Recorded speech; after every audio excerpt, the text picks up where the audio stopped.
Hello students, so welcome to lecture first of quantity surveying and valuation. So this subject is included in 6th semester syllabus for diploma in civil engineering. Okay, so in this subject as it mentions quantity surveying and valuation, जैसा कहा जाता है कि quantity कौन सी quantity किस चीज़ में major करते हैं। जैसे एरिया को हम मीटर स्क्वायर में मेजर करते हैं, तो अगर एरिया करना है, वॉल्यूम करना है तो मीटर क्यूब में मेजर करना है।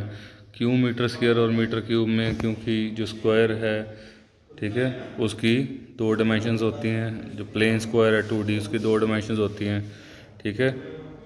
तो साइड दो होती हैं, तो दोनों साइड्स को, एक साइड मीटर में दूसरी मीटर में, तो उसके जो डायमेंशंस को मीटर स्क्वायर बन जाएगा। मल्टीप्लाई करेंगे दोनों डायमेंशंस को, क्योंकि जो स्क्वायर का एरिया होता है वो साइड इंटू साइड होता है और साइड का स्क्वायर होता है, क्योंकि स्क्वायर की दोनों साइड सिमिलर होती हैं, ठीक है। जो रेक्टेंगल है उसकी साइड्स अलग अलग होती हैं, ए बी, तो ए इंटू बी उसका एरिया हो जाता है, ठीक है। सो और जो क्यूब होता है आपने सबने सुना होगा। सो जो क्यूब है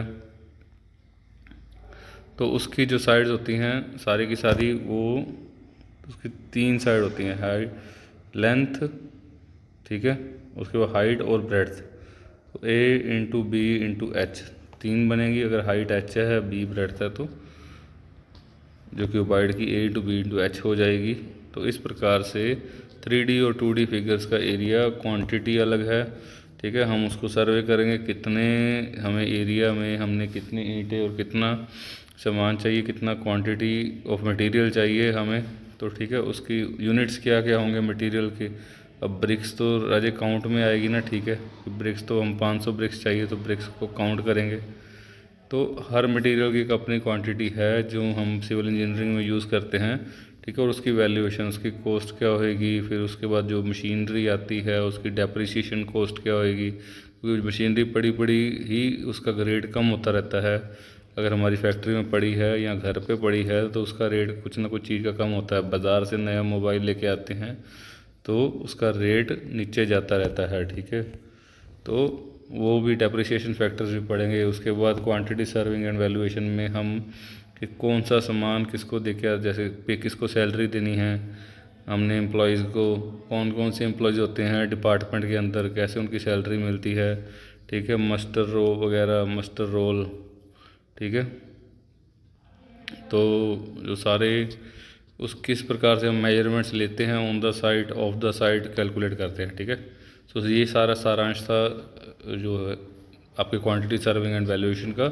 इस लेक्चर के अंदर, जो आज का लेक्चर है, इसके अंदर हम पढ़ेंगे introduction to quantity surveying and valuation, ठीक है। इस चैप्टर के बारे में इंट्रोडक्शन, एक क्वांटिटी सर्वेयर की ड्यूटीज़ क्या होती हैं उसके बारे में, ठीक है। प्रीलिमिनरी एस्टिमेट्स, जो हम प्राइमरी तौर पे सबसे पहले एस्टिमेट्स बनाते हैं, कौन से, plinth area and cubical content estimate, इसके बारे में पढ़ेंगे।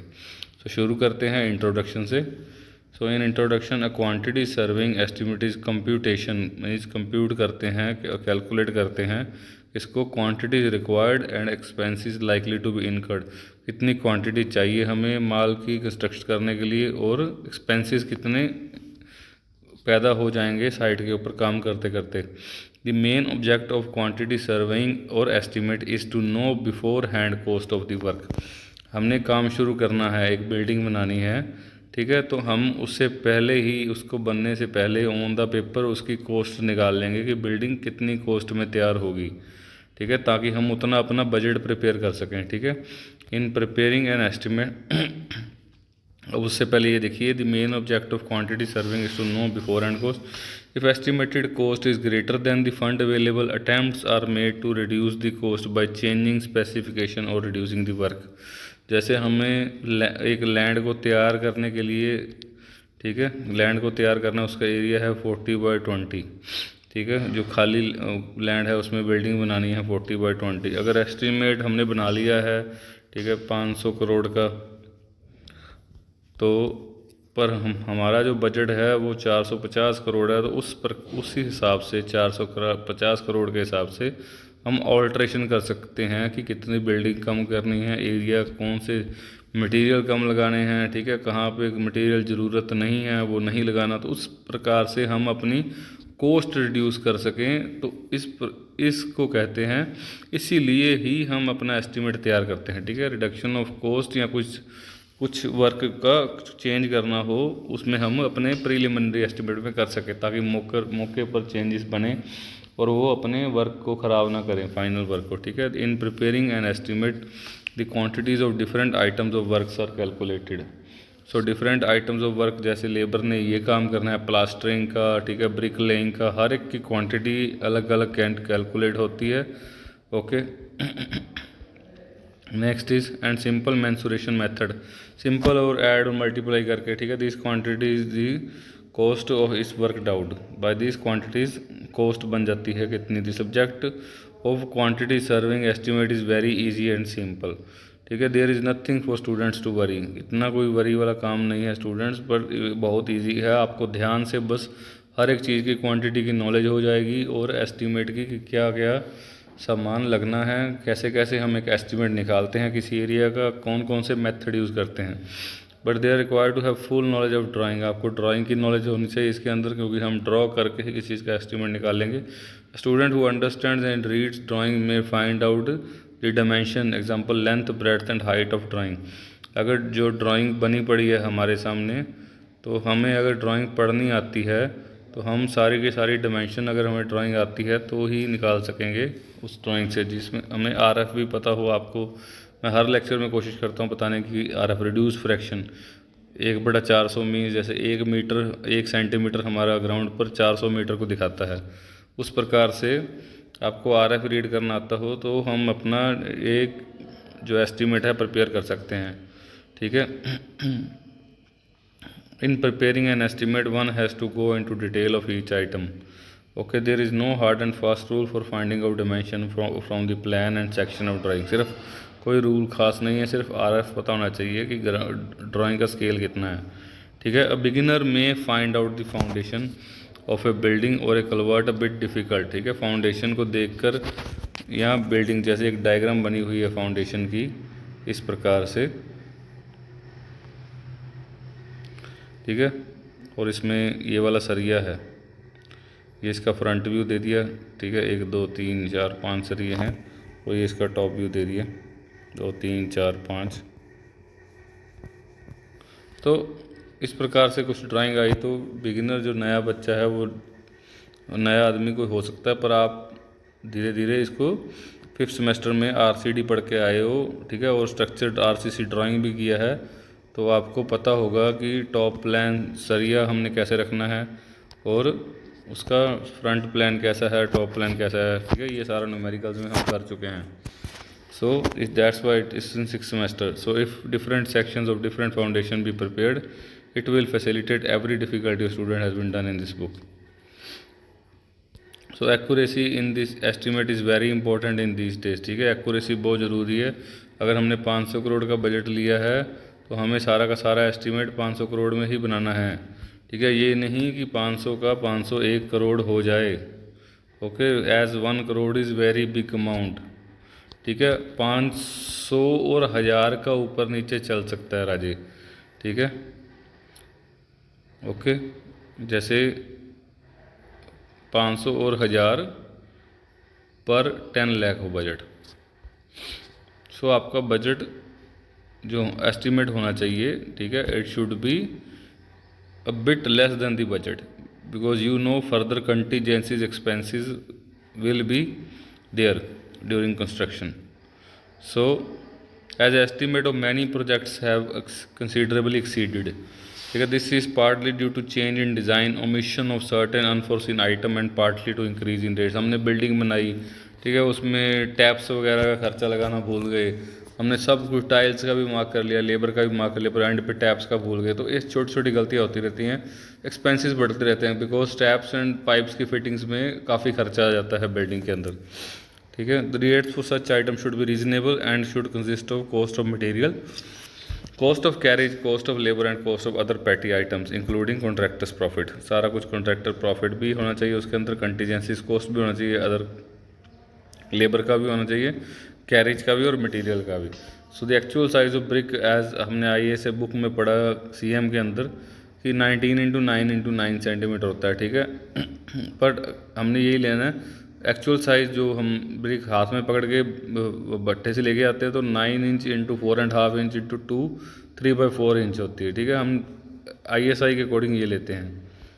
Okay, so if motor jobs joints be added, the thickness of the brick will become 10 × half brick की 10 सेंटीमीटर थिकनेस हो जाएगी, ठीक है। 1 ब्रिक की 20 हो जाएगी, 1.5 ब्रिक की 30 सेंटीमीटर हो जाएगी, 2 ब्रिक की 40 सेंटीमीटर थिकनेस। जो 9 है वो 1 सेंटीमीटर ऐड करके 10 बन जाएगी। Okay, so it has been mentioned the metric system is very simple and clear as the units are multiple of 10 or 1/10 of other. Okay, so duties क्या हैं एक सेक्शनल ऑफिसर और क्वांटिटी सर्वेयर की। Quantity surveyor की duties क्या हैं? So the quantity surveyor जो है directly in charge of section in public works department, PWD department के अंदर, ठीक है। जो क्वांटिटी सर्वेयर है या सेक्शनल ऑफिसर है, he is directly in charge of a section. He has to look after for day to day execution and management of all works in इस section, ठीक है। जो भी उसको काम दिया गया है कि ये बिल्डिंग ए का काम चल रहा है, इसके सारे वर्क्स का जिम्मेवार वो सेक्शन इंजीनियर होगा, ठीक है, quantity surveyor. So his duty depends upon nature of work of which is posted. Generally he has to supervise the construction, supervise the work of receipts. एक कंस्ट्रक्शन को देखना है, वर्क ऑफ रिसिप्ट को देखना है कि कौन कौन सी रसीद आई, कौन कौन सा माल आया, उसकी रसीद, and issues of stores and maintain their accounts properly, ठीक है। कोई स्टोर से कुछ इशू ले करना है तो उस पर उसके साइन चाहिए, and maintain their accounts, store के अकाउंट्स और उनका अकाउंट PWD का प्रॉपरली मेंटेन करे। Thus, the duties of a sectional officer can be divided under 3 district heads. So, works department, stores and accounts department, ठीक है। तो in relation to works, he is to supervise on construction works, सारे works देखेगा, ठीक है, और drawings के according काम होना चाहिए। He has to see the progress is maintained properly and all defective, ठीक है, and bad works are removed by the contractor। Contractor ने सारे डिफेक्टिव और बैड वर्क्स दूर कर दी हैं। He is to prepare detailed estimate and drawing for a new work और वर्क और special repair. He is to prepare, उसको डिटेल्ड एस्टीमेट प्रिपेयर करना है, कोई स्पेशल रिपेयर होनी चाहिए। अगर हमारी कुछ प्लान के अंदर नहीं है और कुछ एक्स्ट्रा चाहिए तो भी उसको वो प्लान प्रिपेयर करना है क्वांटिटी सर्वेयर को, वर्क्स डिपार्टमेंट वाला। Okay, and his higher authority for the sanction, उसको भी देना है सैंक्शन के लिए। ही ऑल्सो गिव निशान्स for executing new work for special repair, उसको वो मार्किंग्स भी बनानी है, निशान बनाने हैं ड्राइंग के ऊपर, स्पेशल रिपेयर चाहिए तो।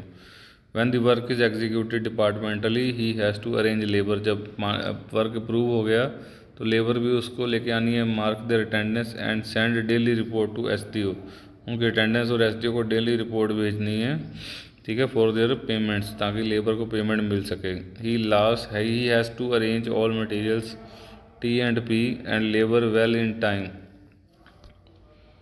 ओके, तो उसको सारे T&P transport and production material use कर रहे होंगे, ठीक है, and well labour in time so the progress of work may not suffer for want of materials.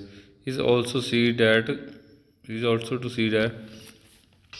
The terms and condition of contract agreement strictly followed. जो agreement किया गया contractor के साथ तो वो उसकी सारी की सारी terms and condition strictly follow हो रही हैं।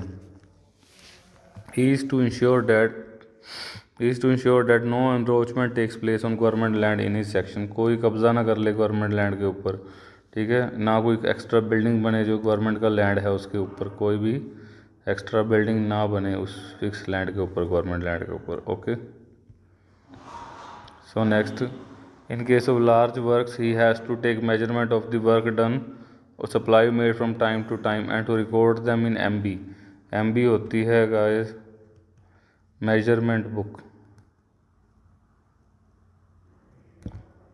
मेजरमेंट बुक, ठीक है। इसके अंदर हम type of work,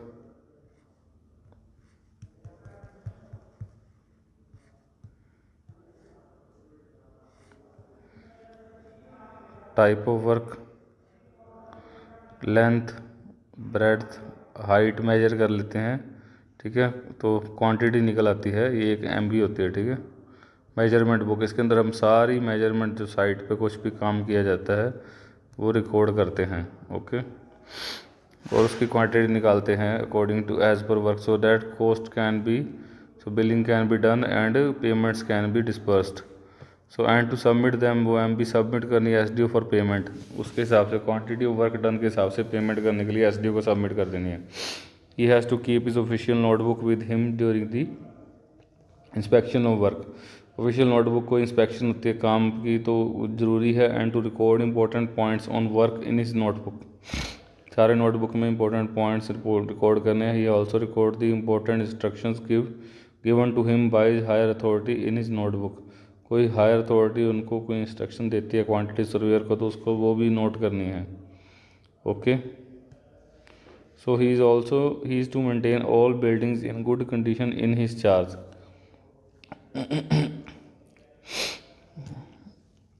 he is to maintain all buildings in good condition in his charge। so in his charge मतलब उसको ही इंचार्ज होगा क्वांटिटी सर्वेयर, उसको सारी बिल्डिंग्स अच्छे से मेंटेन हो, अच्छी कंडीशन में उसकी जिम्मेवारी है। इफ़ एनी थेफ्ट और एक्सीडेंट ऑकर इन इस section, he should report the nearest police station and also report the SDO और action giving details particulars of the accident, कैसे हुआ उसकी डिटेल्स अपने SDO या एक्शन को भी दे और नियरेस्ट पुलिस स्टेशन में भी वही रिपोर्ट करेगा।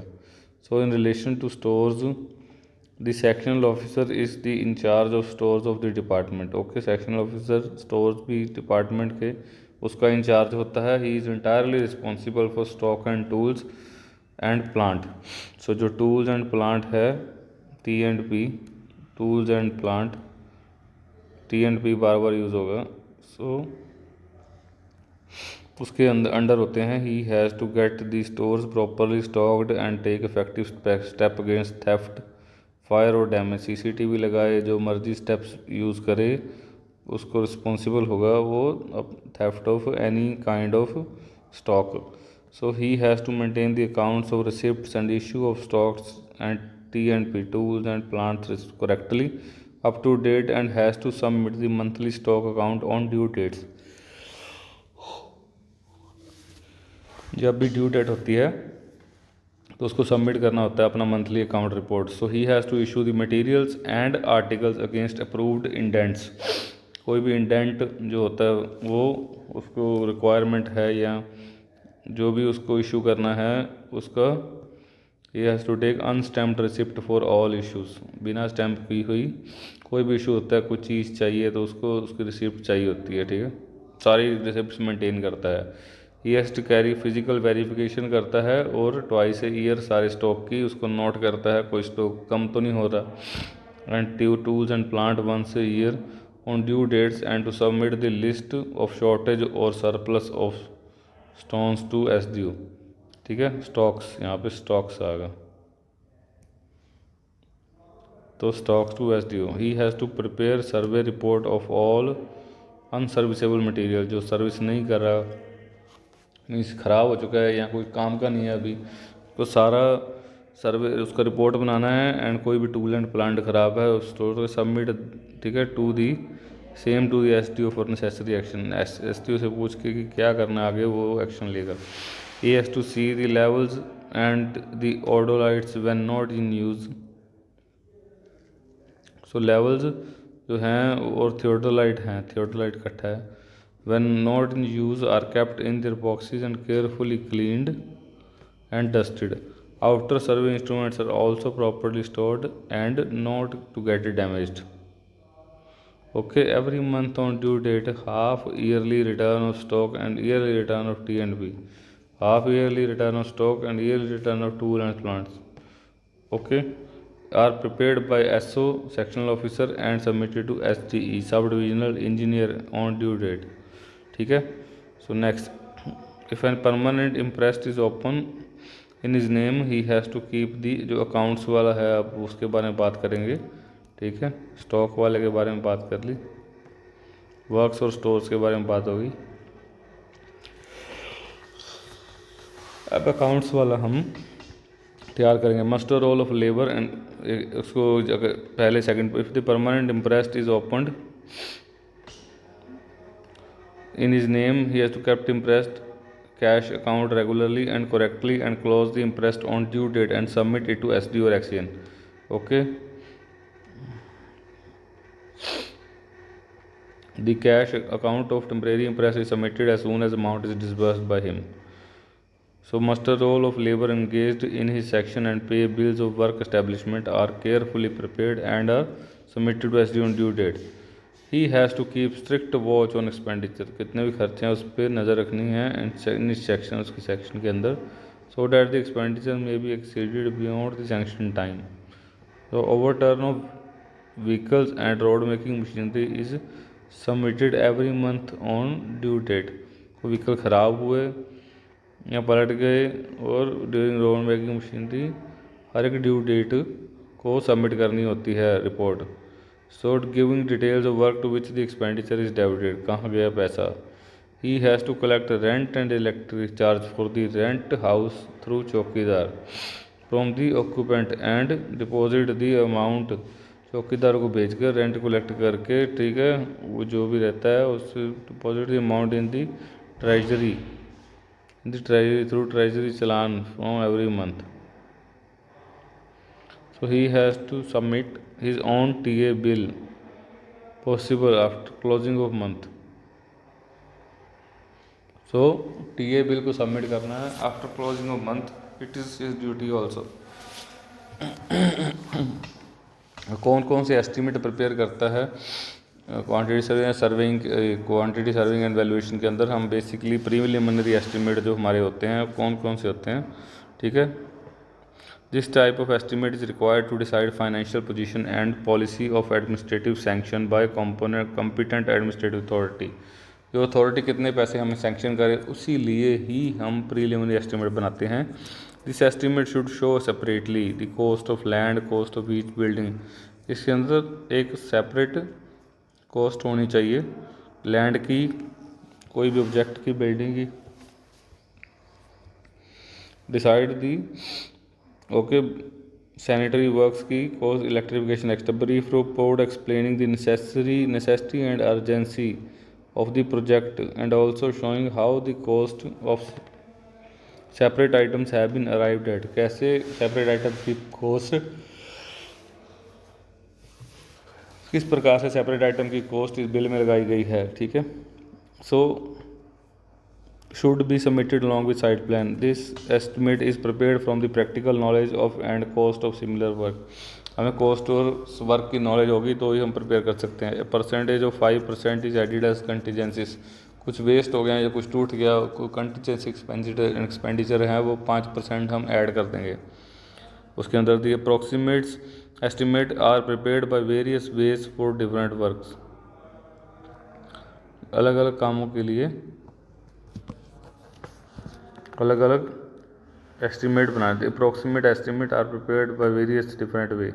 कौन से? इन केस ऑफ हॉस्पिटल के अंदर हम पर बेड के हिसाब से बनाते हैं.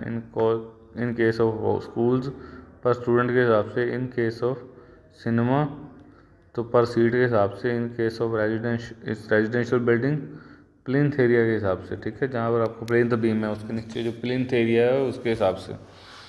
इन केस ऑफ रोड्स किलोमीटर के हिसाब से. चैनल भी किलोमीटर के हिसाब से. इन केस ऑफ कलवर्ट और ब्रिजेस पर स्क्वायर मीटर, क्योंकि जैसे एक ट्रेन है, ठीक है, तो कलवर्ट्स क्या होते हैं? छोटी छोटी पुलियाँ कि जो एक रोड जा रही है, ठीक है, उसके ऊपर एक ट्रेन है, उसके नीचे मिट्टी वाले सरफेस पे पानी जा रहा है. तो एक्चुअल में ये मीन्स ये जो पानी का लेवल है ये नीचे क्रॉस कर रहा है सड़क के नीचे से. तो अब जो हम कलवर्ट बनाते हैं, ठीक है, ब्रिज बनाते हैं ऊपर की तरफ, ये सड़क है. So per square metre span. Next is if in case of road and highway kilometre. In case of sewerage project per head population. Sewage के लिए per head of population. Okay. In case of overhead water tank dash on the basis of capacity per litre और tank, ठीक है, population के ऊपर depend करेगी क्या capacity है टैंक की. Next is plinth area estimate. The estimate is prepared on the basis of plain area of the building. जो प्लेन एरिया है जहाँ पे आपका प्लेन एरिया है उसके नीचे एस्टिमेट है। Okay, so plain area of building multiplied by plain area rate. The plain area should be calculated for the roofed area by taking external dimension of the building at the plinth level. So courtyard and other open area should not be included in the plinth area। जो plinth area है घर का वो सारा plinth के अंदर होना चाहिए, उसके अंदर courtyard या open area नहीं include होता।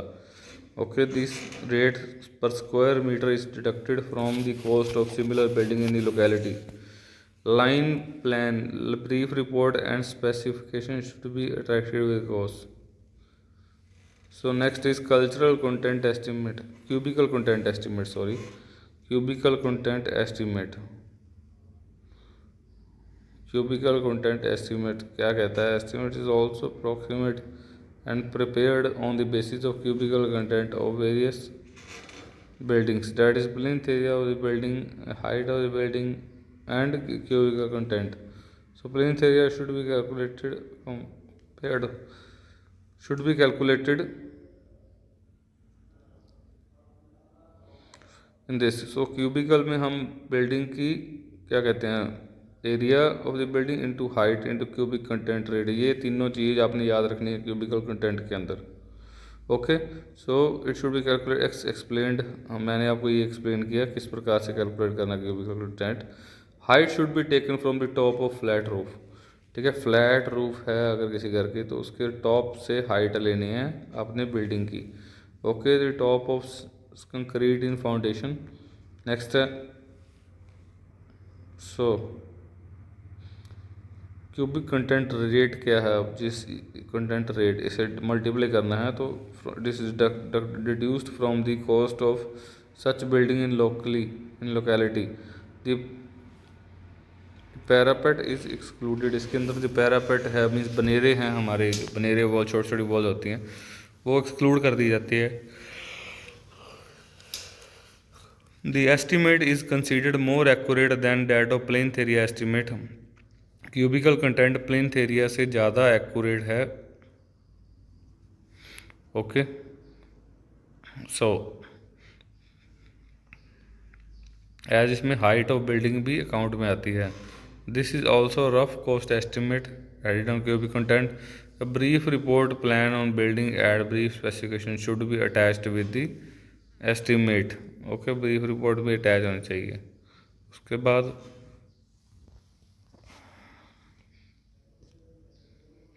That was all about today's lecture guys, so thank you.